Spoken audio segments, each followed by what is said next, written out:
Going school from here, School of Global Inclusion.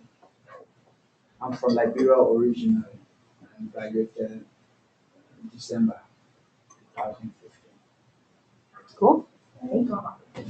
I'm actually Wolf. I was born and raised in Connecticut.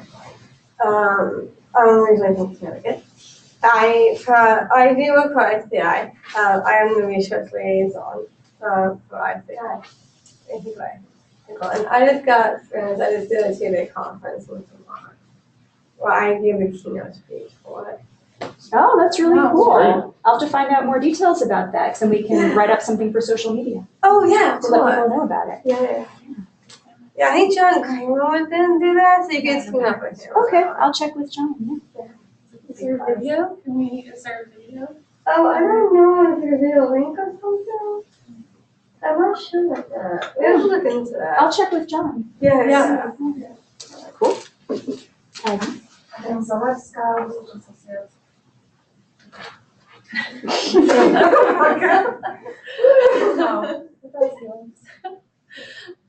And Allison Taylor, I'm also a research associate here. Sheila Johnson, I'm a project associate and I work on employment at the state level, systems change with people with development. And I'm I'm gonna have to leave a few minutes early, so I want to excuse my minutes. So that's fine. And we also have Julie Raposa listening in, and she is our web designer on the marketing and communications team. And there might be a few other people hopping I on. don't think I've met her You yet. haven't met Julie? She's my office mate.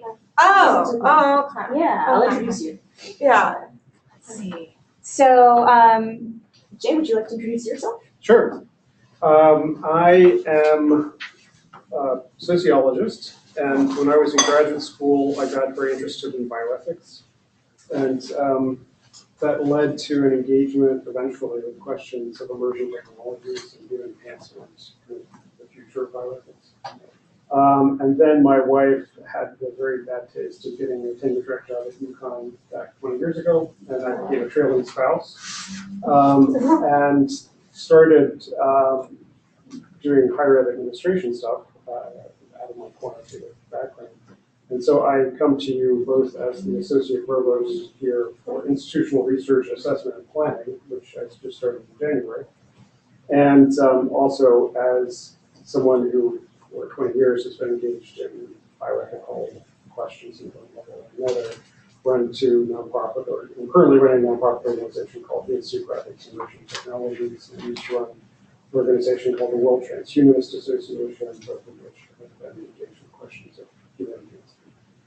And this topic is near to my heart because I've had graduate students who worked on theses on this topic, and it's always been engaging and difficult and fascinating. I'll convey some of that today. So let me see. Let me give you keyboard and mouse, and your slides are up on the screen now. And I just ask you to speak maybe a little louder because we're recording, and Sure. people online can hear. It's usually not my problem. So, is it, how do I? Oh, let's see. Oh, click? Now it should work. Try hitting the arrow keys. Okay. Yeah, there we go. Okay, so first to talk about what is it that I mean by human enhancement. This book at the top is a book I wrote about human enhancement politics. It's inside work, if you're curious. But when we talk about human enhancement, we're talking about the use of technologies to provide human beings with abilities that go beyond the human normal, which of course is something that we have to unpack a lot. But those include sensory abilities, they include physical strength and mobility, they include cognitive abilities, they even include now spiritual and moral capabilities. There's a field called moral enhancement, which is looking into the use of hormones and devices to expand our capacities for moral cognition, moral sentiment, and so forth. The research on entheogens and psychedelic drugs as a way of expanding our spiritual experiences can be considered a part of the enhancement debate. And this broader issue of human enhancement is one that has spurred or been a part of an emerging set of issues that I call biopolitical issues, biopolitics. And the way I use that term is a little bit different than if you're familiar with Foucault or some of the other uses. I'm talking specifically about ways in which biological debates have entered into politics. And for me, the real turning point in this was Roe versus Wade, because it was the first time that a mass movement got organized around a bioethical question. What is a human being with a status of a moral status? Does the fetus have moral status or not? And so part of the question going forward is how salient will these biopolitical issues be? And we see a number of different fronts emerging in the ways that people debate these issues. At one end, folks who are strong advocates, for instance, for human enhancement and people's ability and right to use these technologies. And at the other end, people who are skeptical for a variety of reasons about, and critical for a variety of reasons of the use of these technologies. And so these biopolitical battlefronts have a number of different areas in which they get argued. One is who's a citizen with the right to life. So we've had debates about abortion and great ape rights and brain death and chimeras and things like that. What's a chimera? A chimera is a human-animal hybrid. So to what extent, if you start mixing human and animal DNA, would it cross from being moral status of an animal to being moral status of human? Those kinds of questions. Control of reproduction, of course, the debate over the control of contraception goes back more than 100 years. Fertility treatments, genetic testing, germline intervention, which is now incredibly raised as a profile issue because of the advent of a technology called CRISPR, which just in the last year has made it possible to do genetic engineering at a level that we haven't been able to do before. Then the issue of whether it's okay to fix disabilities is certainly a part of this debate.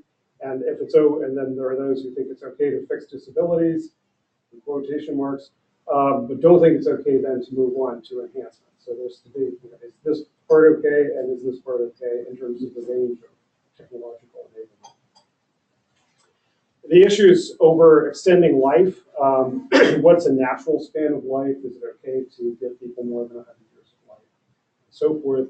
And finally, what I consider to be the most complicated, and perhaps we can have another talk someday about this, but the most complicated sets of issues about the control of the brain, how we control the brain, how we control cognition, personality, memory, emotion, and so forth. And all of these human enhancement technologies are implicit in all of these.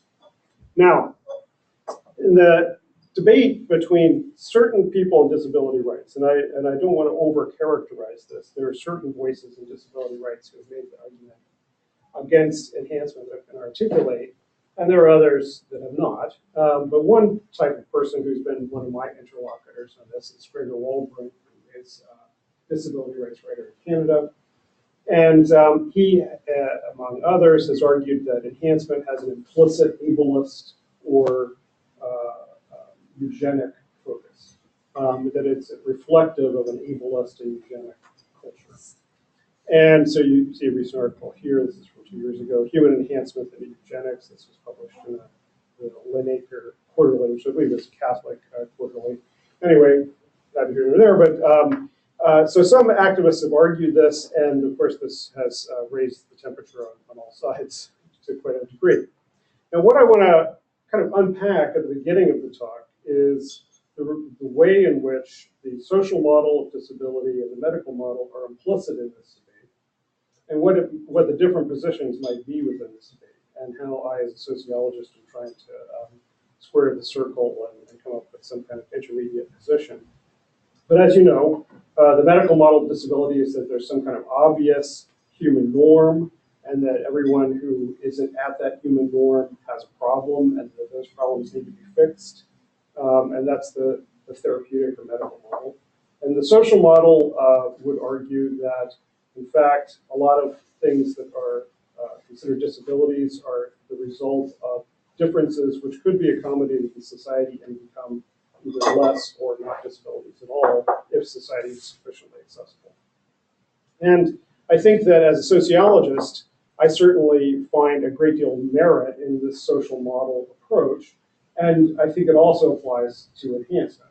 In other words, the question of what is a disability and what is an enhancement is socially situated, not simply about what you do with the body or what the body is capable of doing, but also what technologies are available to it, the opinions and attitudes of the society towards the body, and the willingness of society to accommodate and to provide different kinds of assistive or different kinds of technologies that would modify the body. So we'll talk about how that will play out in the future and how a social model equally applies to the enhancement debate.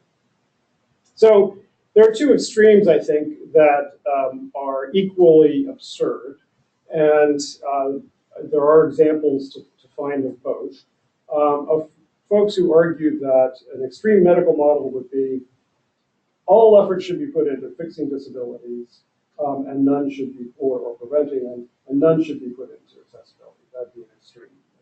No one argues that. An extreme social model would be to argue that all disabilities are mere differences that have no necessary weight on them, and that all efforts should be put into accessibility and none into prevention and cure. And I don't think very many people argue that, and not very many disabled people would argue that, but there are some in the disability rights community who seem to reflect this attitude. Now, the places where the bulk of people interested in human enhancement and the bulk of folks with disability would agree have to do with the kind of broad understanding of human rights that have developed out of the Enlightenment over the last 200 years.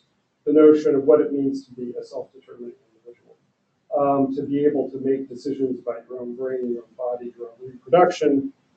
And in bioethics, we talk about the three cardinal principles of autonomy, beneficence, and justice. Autonomy being the one that people should be able to make decisions for themselves. So the question is, who is the kind of person that can make a decision for themselves? And there we have this between children and adults, and so forth. But so we generally agree, I think, or there's broad social agreement and certainly agreement in both the disability rights camp and the enhancement camp, that people should have these rights to make these kinds of decisions for themselves. Now, what the human enhancement folks would disagree with most of society about is whether there's a distinction to be drawn at the therapeutic line. Because the human enhancers would argue that self-determination should include the adoption or the use of technologies that would push you beyond that human norm, whatever that is. And many people in society feel uncomfortable with the notion of technologies being used in that way. So that's one of the disagreements between enhancers and most people in society, and certainly with men with disability rights. There's also a strong disagreement about what the obligations are to children and to those who can't make decisions for themselves and to future generations. Of course, we get into here, and especially with the social model, a lot of gray areas about what will be disabilities in the future, what won't be disabilities, depending on different kinds of future scenarios. But there's this issue of what do we owe children versus what kinds of decisions should adults be allowed to make versus what should we owe children. So for instance, Gregor's mother took thalidomide in Germany back in the 60s, and he makes a strong argument that even if technologies were available to allow him to use his legs, that he would still prefer to use his wheelchair. I think for most people in the human enhancement world, they're fine with that. The idea of a technologically assisted life is absolutely fine, and different choices for different folks. But that's a different question about what the public policy obligations are vis-a-vis thalidomide, and what the parental obligations are in terms of making sure that your children doesn't end up with that kind of disability or not. And that has to do with, I think, this fundamental philosophical issue of what is the nature of ability in terms of its being something that people value. Why do people value abilities? The one kind of position that you can take is that the mere difference point of view would argue that abilities currently in the kind of ableist society that we live in allow you to have certain kinds of things, more employment, more education, more of other kinds of goods. And that's because we live in an ableist society. If we just change this ableist society, people wouldn't value this particular thing anymore. And so when we argue about, for instance, should parents be able in the future to choose height of their children, is there a moral difference between choosing the height of your child versus choosing some other ability? But if you think about height, every inch that a man is tall in the United States adds an extra $1,000 to their income.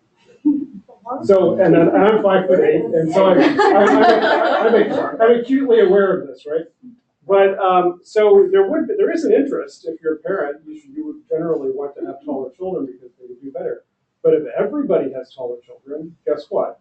Nobody gets any more money because everybody's taller now. So that's what we call a positional good. It's only valuable because it's something that makes you different relative to other people. Otherwise, being tall or short really doesn't make a difference.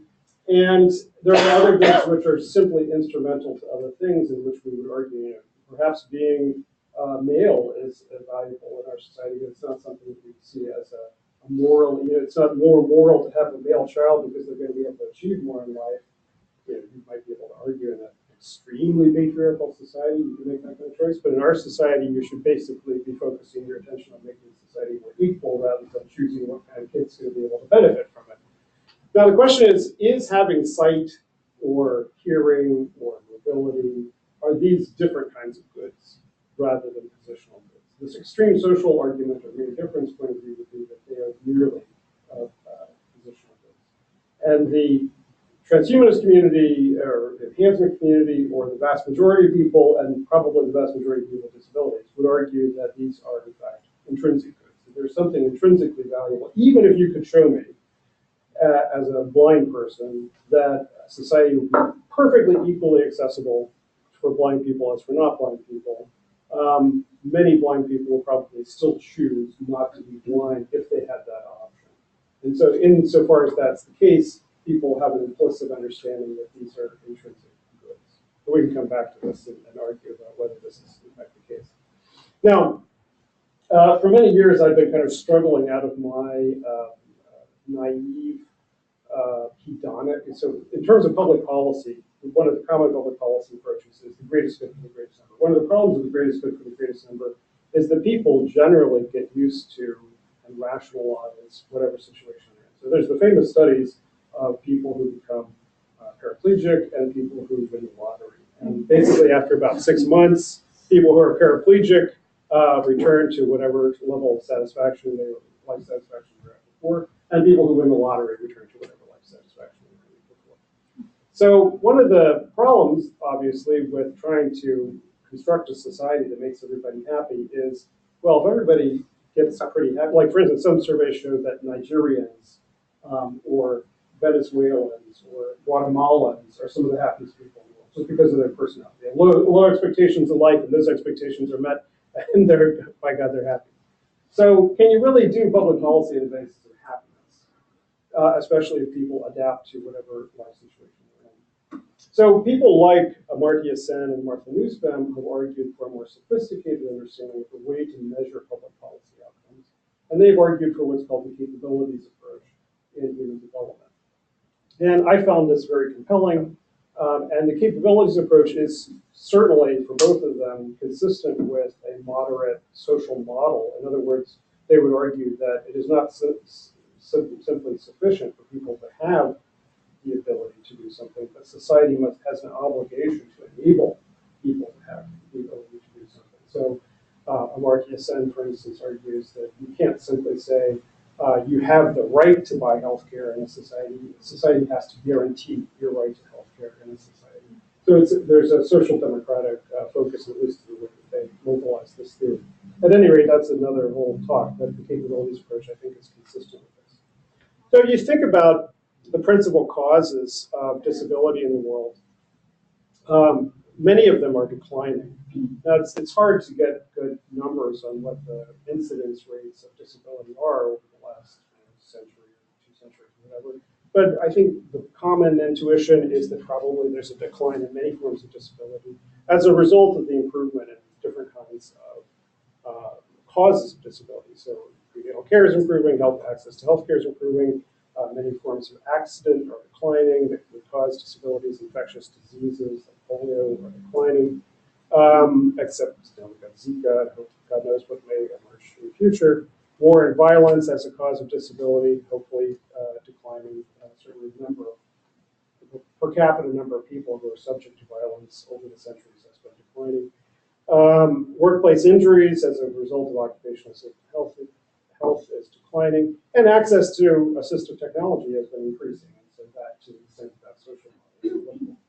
Now, the things that we're kind of worried about in demography of disability, aging is, the population continues to age, and there seems to be a flattening of the decline of senior disability in recent years. And Americans and many other people in the world are becoming a lot fatter, and obesity is a cause of disability. So both of these trends are kind of worrying in terms of the ways in which they may increase disability.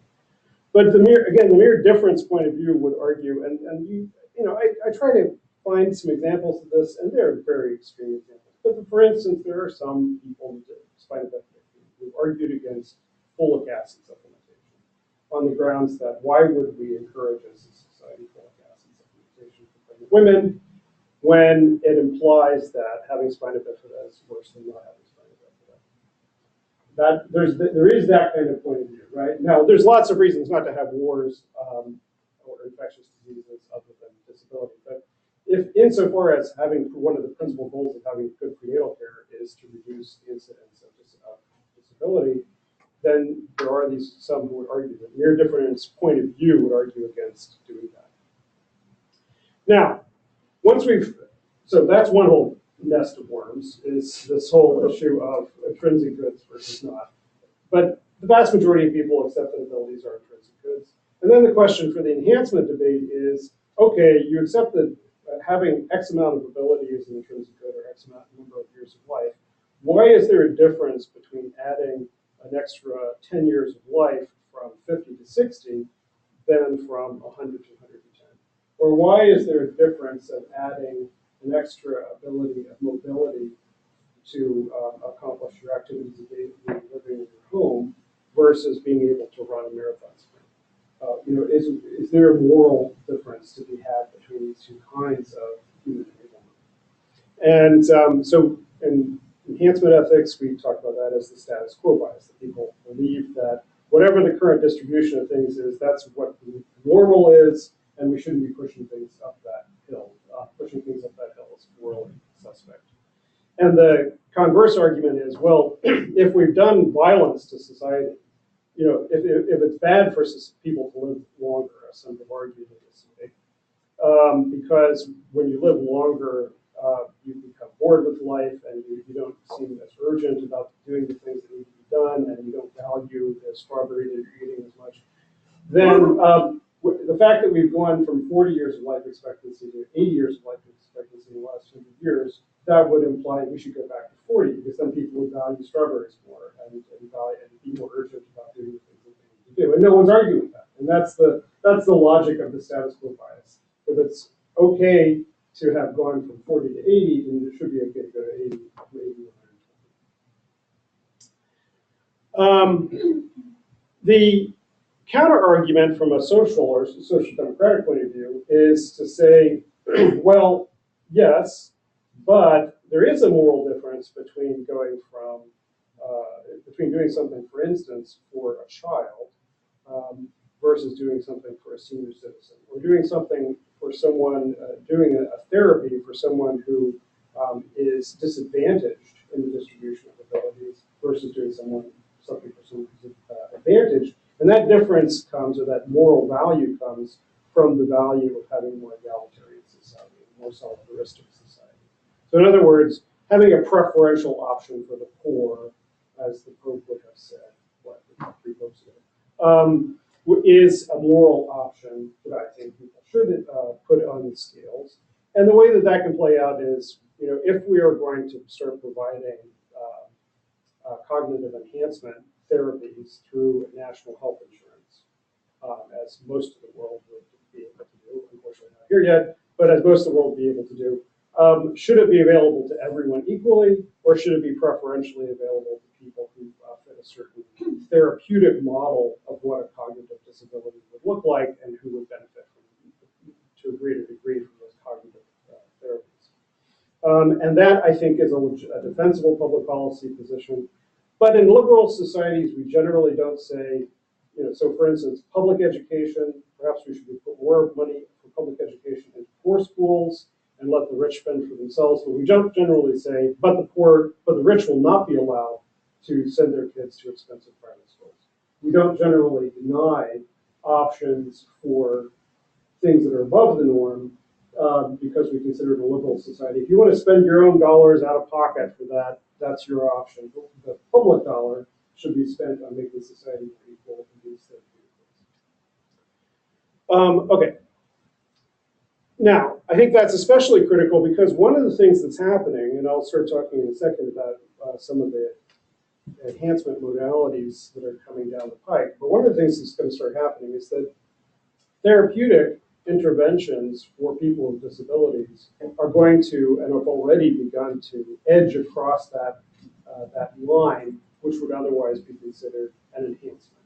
So in other words, because within a therapeutic model, you have to fit a certain criteria. In order to take Ritalin, you have to be in the top, bottom 10% of ability to focus in order to be diagnosed as having ADHD. Now, it's probably true that about 40% or 50% of kids and adults could improve their cognition to some extent by taking Ritalin or other stimulant medications, but we restrict it to those at this bottom level. Now, if Ritalin did a lot more for you in the future, made you really, focus, having really good cognition, then it might take you from being the bottom 10% above the 50% line. And that's the question that we're going to be facing soon, is that even by restricting things to this therapeutic model, we're going to start providing to people with disabilities technologies which will enhance them above the 50% line, whatever it is at that time. Now, a brief dip into the question of what we owe our kids. Julian Sobolescu's a bioethicist in Oxford. He's both one of the principal articulators of reproductive ethics and also one of the principal articulators of enhancement ethics. And he, 15 years ago, coined this term, procreative beneficence. And it basically refers to a situation in reproductive medicine where you have a dozen fertilized embryos, and you are able to take a cell out of each one of them and determine what their characteristics are, and you have a choice. You can't implant them all, and you are trying to decide which ones should I implant. What's my obligation to this future child? His argument is that parents have an obligation to ensure that their children have maximal opportunities to pursue a wide variety of goals in the future. So think about the enhancement choices. If you were to tweak your kid's genome so that the only thing they wanted to do and the only thing they could do is play the piano, that would not fit this model because you want to give your kid a broad possible panoply of future options. But in terms of the choice of different kinds of abilities, the argument is generally that you should choose children for reproductive purposes with abilities and not those with fewer abilities. So given the choice between potential lives to create, he argues, parents should choose those with maximal life opportunities. Now, that immediately leads to the kind of questions that Gregor and others have waged about what is eugenics. Is this eugenics? Now, the traditional eugenics was a racist and classist, pseudoscientific set of doctrines which rationalized mandatory sterilization and murder, and which after World War II, in public opinion polling, virtually zero people around the world support, although you may find terrible polls that I know about. But hopefully, at least publicly, most people don't support traditional eugenics anymore. On the other hand, at the other extreme, the things that some people with disability rights dialogue have called eugenics is what Nick Agar has referred to as liberal eugenics, which is the notion that parents should have voluntary right to be able to voluntarily use preconceptive genomic choice, prenatal counseling, abortion, and so forth, in order to make decisions about whether to have children with different kinds of abilities. And public opinion polling suggests that the vast majority of people support those kinds of choices in general, although when it comes to abortion, of course, in the United States, it's probably controversial. Nick, who is sometimes a friend of mine, has argued that he needs to, he's in New Zealand. And New Zealand's like the opposite end of the world from Germany. So I think, the closer you are to Germany, the more difficult this kind of language becomes, or the U.S. has its own eugenic history. But personally, I'm not interested in rehabilitating the term eugenics at all. Some people in the field call this genomics or genomic choice, and that's the term I used in my book, genomic choice. So what are the technologies that we're talking about here? I'm closing in towards the end.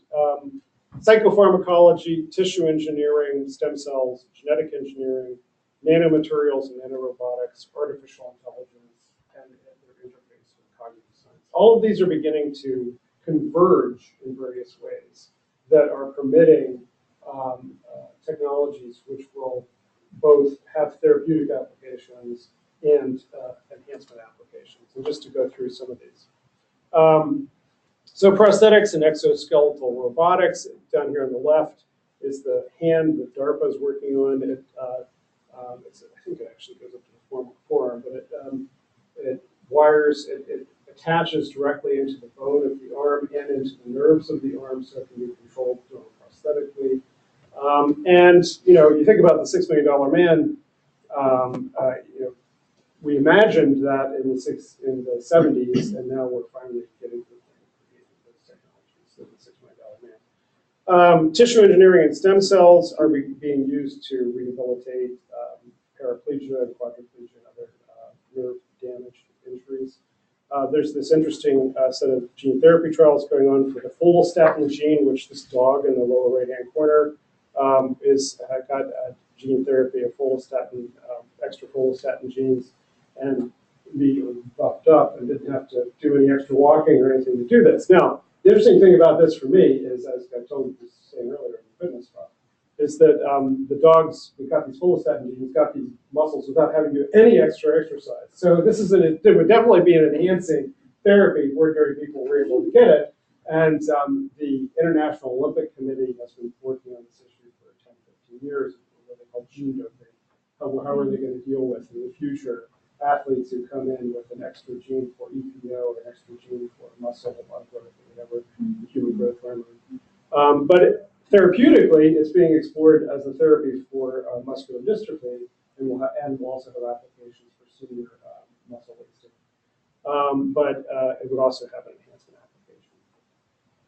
The next level is going to be brain-computer interfaces, and the people in the field are working on what's one application is called neural dust, which is you create tiny little computer chips that can communicate with, I think, I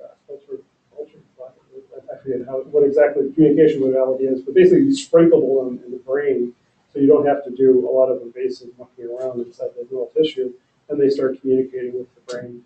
Again, the DARPA, the Defense Advanced Research Projects Administration, has a neuroprosthetics project that's looking at creating chips that directly interface with the brain.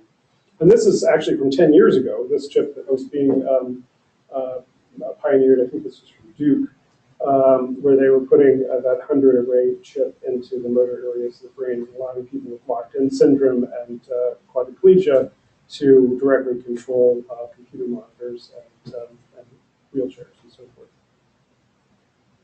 Now, in terms of cognition, there are many therapies for developmental delay and brain damage and dementia being worked on.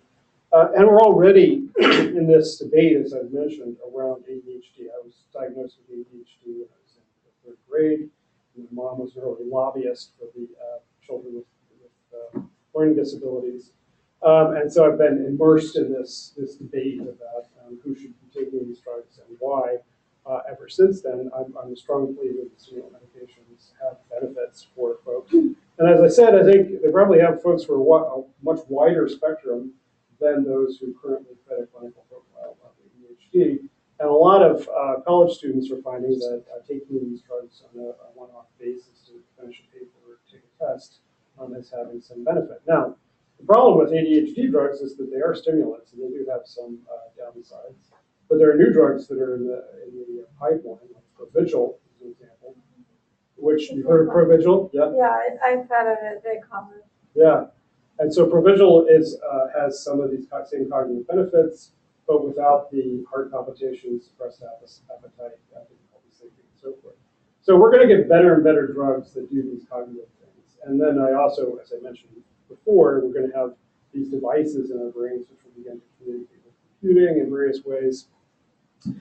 We also see this debate over autism. And this is, again, gets back to the social model debate. The neurodiversity advocates would argue that at least some forms of autism should be accepted as a common form of human cognitive diversity, and others, and parents, would argue no, that they have an obligation to try to help their children overcome the disability of autism. So we're already enmeshed in these neurological cognitive debates about what kinds of cognitive therapy should be used and in what circumstances, when they are permissible or not. And I think a current troubling example for me is this device in the lower right-hand corner, which is direct cranial, what's it called, TDCS, transcranial direct current stimulation. And that's a consumer device for about $300. And what it's doing is zapping your brain with electricity. You've used it? I did a trial for it once. I'm epilepsy, Wow. so I Oh, okay. And What did it feel like? bad Yeah. experience. gave me I had to stop. It messed with my brain. Okay.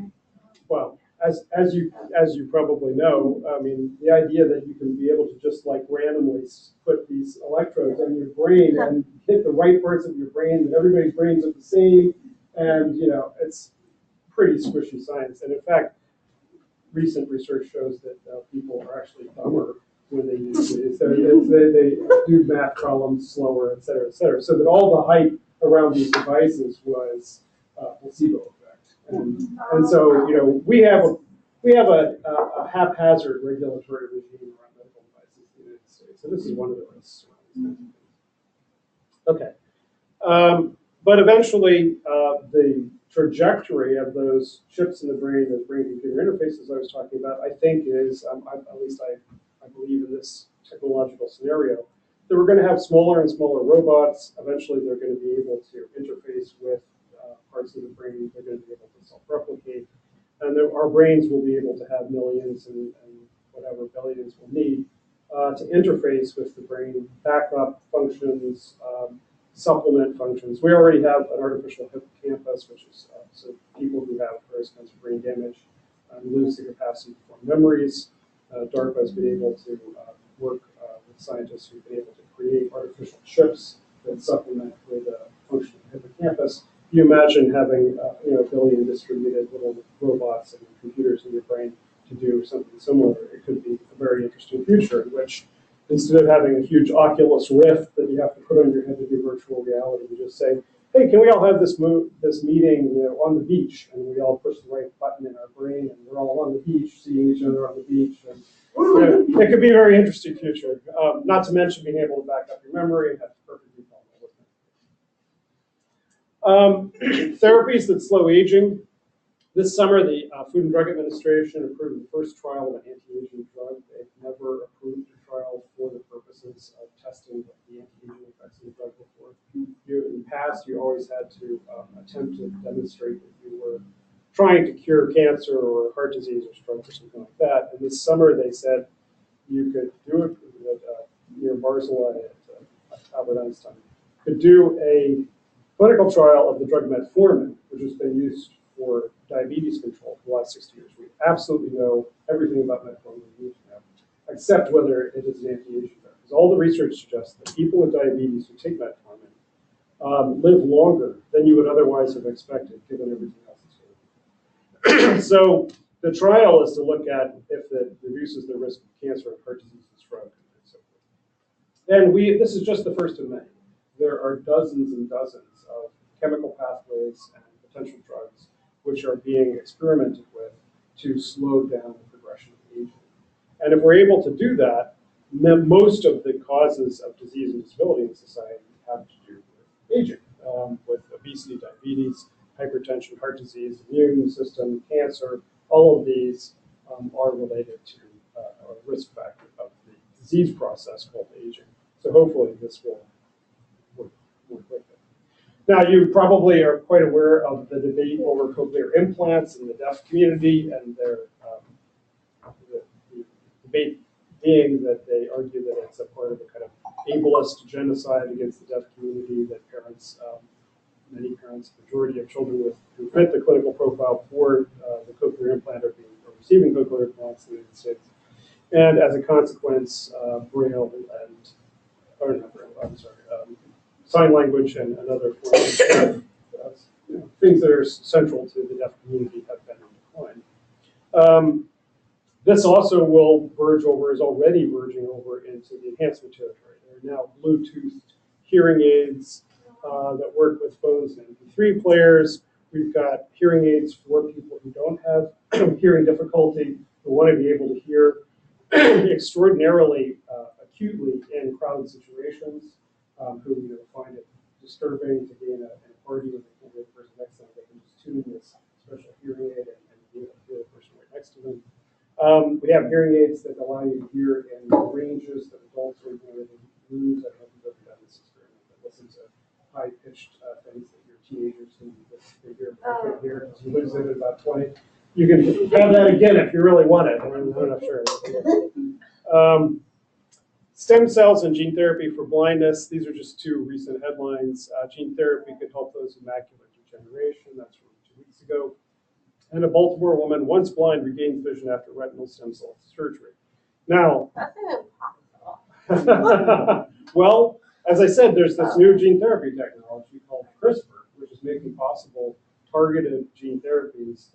We used to do gene therapy by basically taking a shotgun and shooting them into the genes. And that caused all kinds of problems, so we stopped doing that.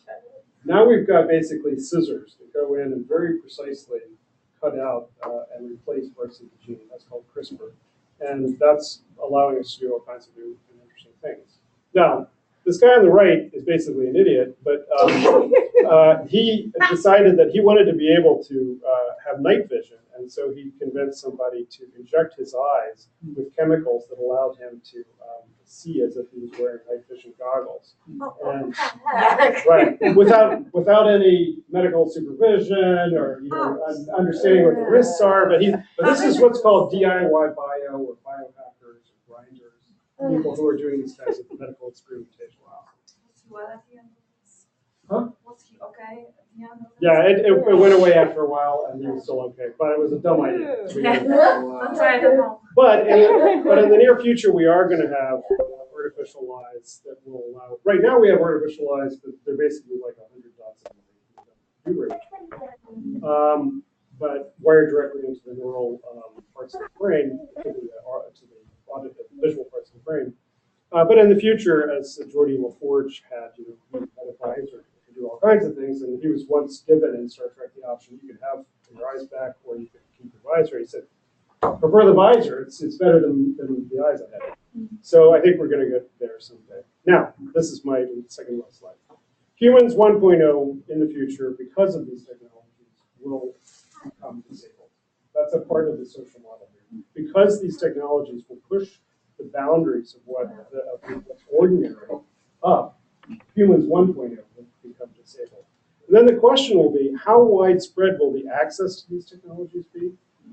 Will we have a right to use them for our self-determination?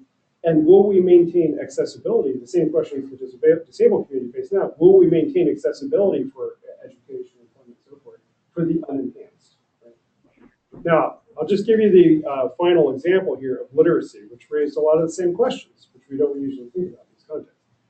And literacy was a human enhancement that was pretty much unnecessary for having a job in ordinary life 100, 150 years ago, but which over the last century has become pretty much necessary for exactly it's expected. And it's also was considered by almost everyone to be an intrinsic good. Now, the Boko Haram or the Taliban might disagree. Literacy leads to heresy, but most people in the world see literacy as an intrinsic good. And so making it widely available to parents, it didn't take much encouragement. You made it widely available to parents, and they applied it to their kids. This technology, they taught their kids how to read. They allowed their kids to go to school to read. And today, there are employment barriers and a great deal of stigma that you can't read. And that's the social thing. Once this becomes the common human norm that everyone can read, then it becomes stigmatized that you don't have that. and it becomes medicalized because it is now seen as a diagnosable cognitive disorder of some kind.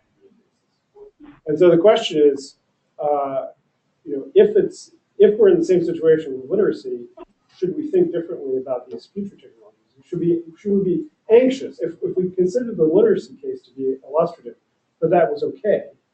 Should we be anxious about something like brain and computer interfaces becoming de rigueur and necessary and seen as good and creating the same kind of institution? That's my final slide. So hopefully I gave you something to think about. That's awesome. Thank you. I actually have a kind of a cool question. I don't know that as a society piece of stuff and that one violence thing. The reason why I wanted to ask a little more about that is I'm not commonly exposed to this through rap music. Like what is out there, what's like available out there. But my question really, I think, is about like the rap and the type of music that the young people are listening to, and then the video game. I think that does affect the brain. There are certainly people arguing that it does. Yeah. Personally, because I usually end up on the pro-technology end of things, I usually take the devil's advocate point of view, which is that there isn't really good evidence for it. I mean, it seems to fit all of our intuitions that if you're constantly distracted by a cell phone, I feel like there's a study that suggests that looking at your email at work reduces your ability to concentrate.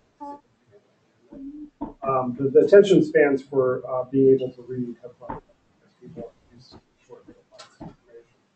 And people think that may be contributing to a kind of shallow development of our ability to but I don't think the evidence is that strong yet. There's the same debate about whether social media is harming our social relationships. Yeah.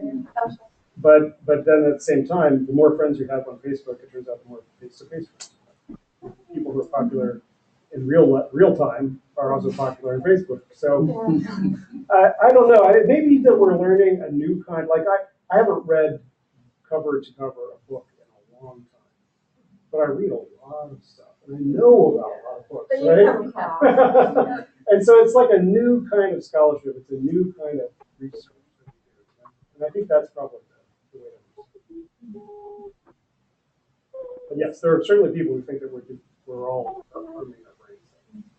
There's a good book about that you might have read, read part of, called Smarter Than You Think by Clive Thompson. I haven't seen that. It's really good. Yeah, he's a really good writer. He writes for Wired magazine, and his whole book is he's kind of investigating this idea of what technology is doing to our brains. Was that the one that looked at TV scripts? No. TV shows? Oh. No, he looks at basically the research that's been done about technology and social media, and he comes down sort of on your side that there's not strong evidence yet that it's affecting our brains in a bad way. But he also said it's impossible to have a control group and to really do research. So it's like it's human nature to be nostalgic about the old ways are better and the new ways are not, bringing out bad things. But it's just changing, it's shifting, but doesn't mean it's worse. It's just different. Like before, when we had print or any other invention that made a big difference, there was also people saying that, oh, it's horrible, it happened to guys, we all going to, lose our humanity because of this new invention, but it wasn't the case. And then in the end, it didn't happen. Well, Socrates was thinking about literacy because he said that all these kids who were learning to read weren't bothering to memorize the odes anymore, and so our capacity for memorization is going down the tubes. And there are trade-offs. I think that's one of the really complicated things in this field is that, the example I give people is if a parent wanted to give their kids skills, but then that kid couldn't survive in air, right? Would that be an enhancement? Would it be imposing a disability? How would we feel about that as a society? If your parent decided, I want my kid to have the abilities of an autist to do certain kinds of cognitive tasks without distraction, would that be? No. I think there are trade-offs, and it's hard to think about. we're getting near the end of our time, and I just want to see if any of the people who joined us online have questions or thoughts to share with Jay. I see somebody with the username Elasticity. Who is that? You can either answer, or you can talk if you have your microphone, or you can type in the response box, in the text box, chat box. No? Your other thoughts in the room? Thanks, Allison. My pleasure. Are there other thoughts or questions for Jay? I had something that I was thinking about, but I don't know if it's not much time, but I was thinking about the longevity topic, and I heard a lot about it. It's becoming more popular to talk about it, but I never hear, I feel like it's a logical conclusion that longevity, there's also a topic of like environmental capacity of sustaining more people. Yeah. And I never hear like, does it go hand in hand? Like to me it's very logical and obvious, but I never really hear it being, is it popular in these domains to talk about it, or is it not really? Oh, it comes up almost every time you talk about the topic of longevity. People bring up population, ecological capacity. I think the thing to think about that. Are you Russian? Polish. Okay. Close. And I'm Jewish. Okay. And I don't need to label everybody. I'm a sociologist, so everybody goes in some kind of box. Okay. Well, I'm not prejudiced. But the reason I ask is, the problem across Europe and increasingly Russia and Poland and Eastern as well, but certainly in Western Europe, is that people aren't having enough kids. And they're begging their population to have kids. China, or the population rate in urban China, they've now realized that they have a problem, and they've loosened the one-child policy as a consequence. But most urban Chinese don't want to have kids, and the birth rate is only 0.5 kids per couple, which isn't replacement. So they're going to, their old population is growing like this, and their young population is growing like this, and they have a huge problem. Japan, a huge problem. Korea, a huge problem. So, in many parts of the world. But that's a problem from political standpoint, environmental. Well, so the environmental part of the equation is if these current trends, even with advances in life expectancy, these current trends continue, we're probably going to max out at about 10 billion people on the planet, and then either stabilize or start to decline over the course of the next century. And then the question for ecological capacity is, what are the principal things that determine ecological capacity? And part of it is population, the number of people used to energy. But then the other part is how much they use, whether they use it sustainably. So you think about U.S.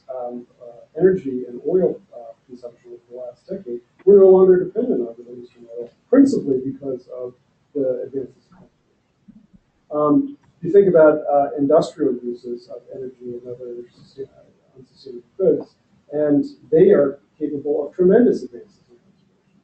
So I think it's possible to imagine a sustainable world population of 10 or even more billion people if we make the appropriate technological advances, and with genetic engineering and technology, these other kinds of technologies, I think it's very possible.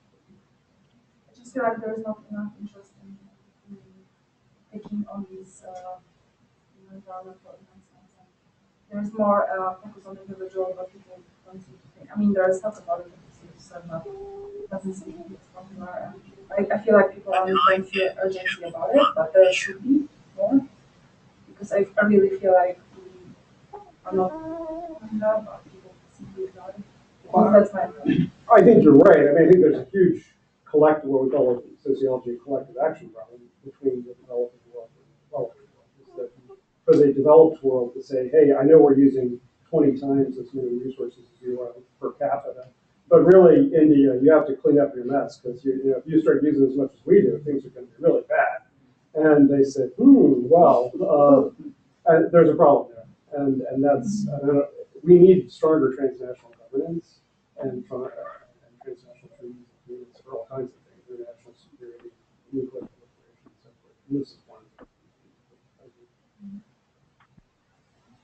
Okay, thank you so much. Thank you, George. question was interesting. Should there be a continuum something? Yeah. Yeah, so I'll send around Jay's slides if that's okay. Oh, please. And yeah. email to everybody in the room, and then if you think of follow-up questions, is that all right if people Absolutely. contact you? So it seems like you put out enough ideas in your talk for like a 20-week class. Yeah. Well, there is a suggestion that I teach a 20-week class. Oh, here, I think you should. so. Well, thank you again very much.